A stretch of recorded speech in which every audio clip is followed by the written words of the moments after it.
తెలంగాణ ప్రజలందరికీ నమస్కారం. ఈరోజు అన్ఎంప్లాయ్మెంట్ గురించి మాట్లాడడానికి మన ముందుకు కౌశిక్ వచ్చిండు. చెప్పు కౌశిక్, అన్ఎంప్లాయ్మెంట్ మీద ఏ సబ్జెక్ట్ మీద మాట్లాడడానికి వచ్చారు? మీకున్న సమస్య ఏంటి? నమస్కారం అన్న. నాకు మార్నింగ్ కొత్త న్యూస్ తెలిసింది. కొత్త central government permanent Aadhaar centre పెడుతున్న విషయం నాకు తెలిసింది. అది ఇప్పుడు ప్రజెంట్ ఉన్న మీ సేవల వాళ్ళకేనా, లేకపోతే మాలాంటి నిరుద్యోగులకు ఏమైనా ఇచ్చే అవకాశం ఉందా? తను ఎలా అప్లై చేసుకోవాలి, ఆ ఉద్యోగం ఎలా ముందుకు సాగాలి కొంచెం చెప్పండి.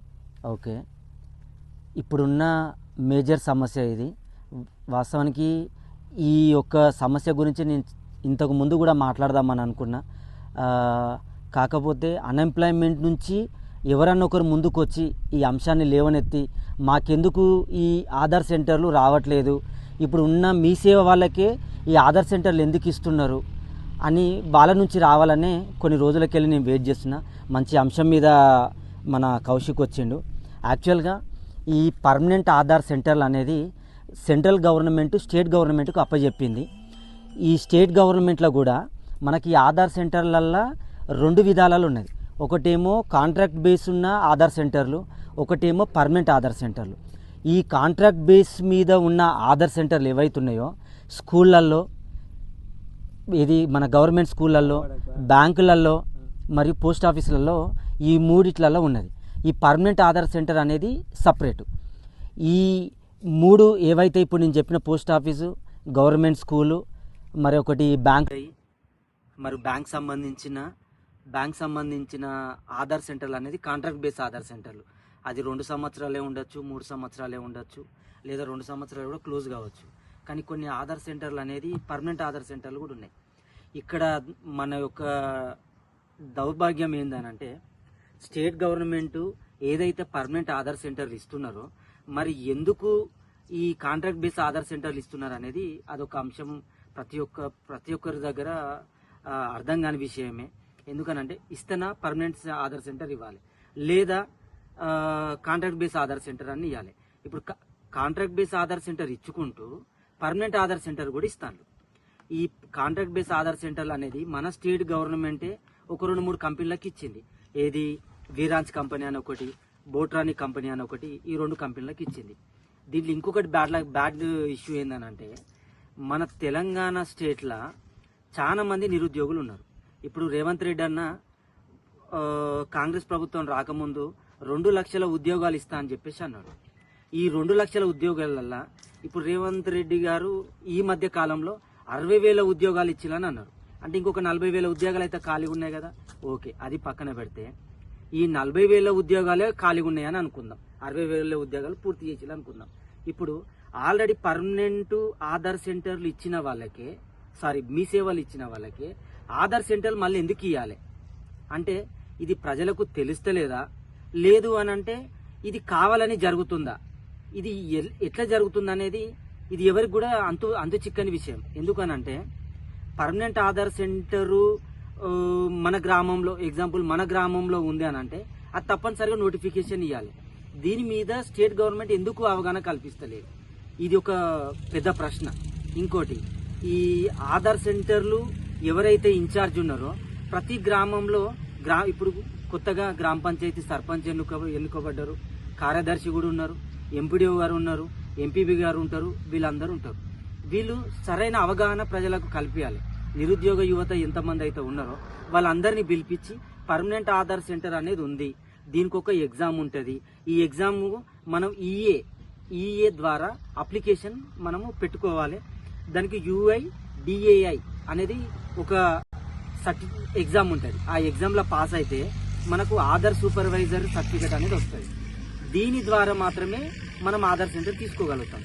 ఈ ఆధార్ సెంటర్ దీని కొరకు పర్మనెంట్ ఆధార్, ఇది కొన్ని కాంట్రాక్ట్ బేస్ ఏమో ఎగ్జామ్ రాయడంతోనే వాళ్ళు డైరెక్ట్ వెళ్ళి స్కూళ్ళల్లో, పోస్ట్ ఆఫీసులల్లో, బ్యాంకులలో పెట్టుకుంటారు. ఇప్పుడు ఈ ఎగ్జాంపుల్ మనకు వచ్చేసి గవర్నమెంట్ స్కూల్ ఆధార్ సెంటర్ ఉందనుకుందాం. ఈ గవర్నమెంట్ స్కూల్ ఉన్న ఆధార్ సెంటర్లు ప్రజలు మీరు ఖచ్చితంగా గమనించాలి. వీళ్ళకి ఏంటంటే ఫ్రీగా ఆధార్ చేయాలి, పిల్లలకు నమోదు చేయాలనేది ఒకటి. రెండవది ఏంటంటే పర్మనెంట్ ఆధార్ కూడా ఉన్నాయి కదా. అదే ఇప్పుడు కాంట్రాక్ట్ బేస్ ఆధార్ అనేది తీసేసి నిరుద్యోగులు చాలా మంది ఉన్నారు. ఉన్న మీ సేవలకు ఇవ్వకుండా ఆధార్ సెంటర్ అనేది ఇంకోరికి అన్ఎంప్లాయ్మెంట్ ఉన్న వాళ్ళకి ఇంకోరికి అవకాశం ఇచ్చి, ఇప్పుడు వీళ్ళంటి వాళ్ళకు అవకాశం ఇచ్చి వాళ్ళను పర్మనెంట్ ఆధార్ సెంటర్ వాళ్ళకి అప్పచెప్పి వాళ్ళతోనే పిల్లలందరికీ ఫ్రీగా చేపియండి. ఫ్రీగా చేపించుకుంటూ వాళ్ళకు ఒక సోర్స్ క్రియేట్ చేయండి. అంతేగాని ఉన్న ఆధార్ సెంటర్లకే, మీ సేవా కేంద్రాలకే మళ్ళీ ఆధార్ సెంటర్లు ఇస్తే చాలా మంది అన్ఎంప్లాయ్మెంట్ ఉన్న వాళ్ళకు చాలా వరకు నష్టం జరుగుతుంది. ఇది స్టేట్ గవర్నమెంట్ రేవంత్ రెడ్డి గారు ఇది తప్పనిసరిగా దీని మీద మీరు ఒక కమిటీ వేయండి.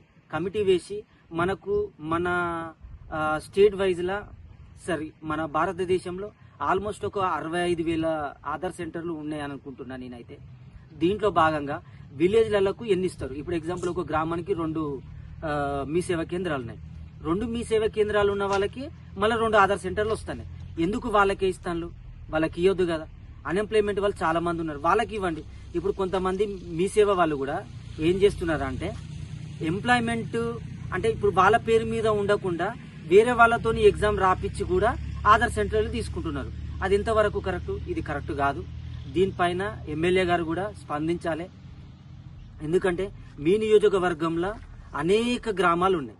అనేక గ్రామాలలో అనేక అన్ఎంప్లాయ్మెంట్ వాళ్ళు ఉన్నారు.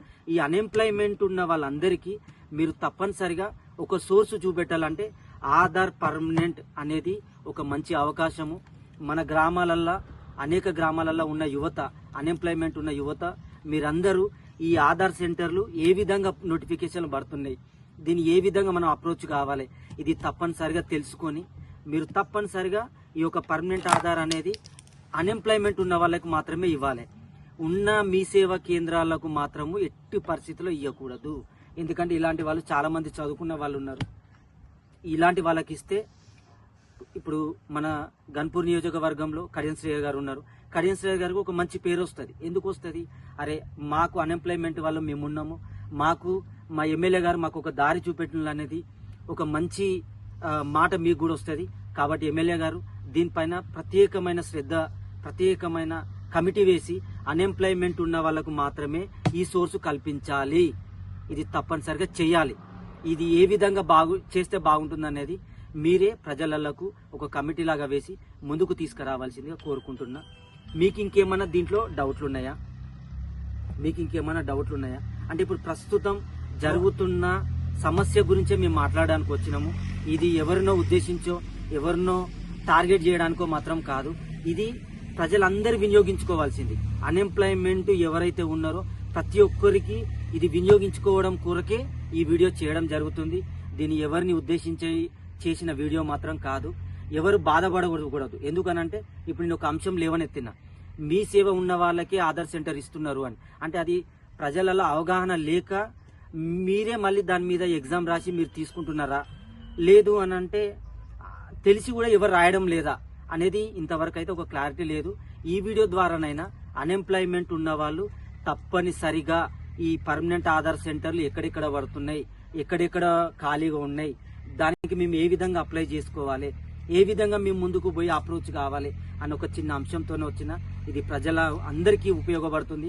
ఏదైతే రేవంత్ రెడ్డి గారు వాళ్ళ సర్కార్ ఏదైతే 2 లక్షల ఉద్యోగాలు ఇస్తానంటున్నారో ఆ 2 లక్షల ఉద్యోగాలకు దాంట్లో 60,000 ఉద్యోగాలు ఇచ్చిన్నారు. అది ఎక్కడిచ్చిరు ఏందనేది ప్రజలకే తెలుసు. మిగిలిన 40,000 ఉద్యోగాలలో ఇలాంటివి మీరు తీసుకొని వచ్చి ప్రజలకు అవసరం ఉండేలా మీరు ఒక కమిటీ వేసి నిరుద్యోగులందరికీ ఇది ఒక అవగాహన కల్పించాలని నా నుండి ఇది ఒక చిన్న విన్నపము. ఇది ప్రజలందరికీ అవసరం పడుతుందని చెప్పేసి ఒక చిన్న వీడియో చేస్తున్నా. దీన్ని అందరినీ షేర్ చేయండి.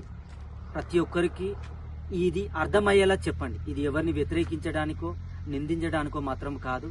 అన్ఎంప్లాయ్మెంట్ ఉన్న ప్రతి ఒక్కరికి వినియోగించుకోవాలి అని ఒక చిన్న సందర్భంగా మీ ముందుకు వచ్చి వీడియో చేస్తున్నా. Thank you.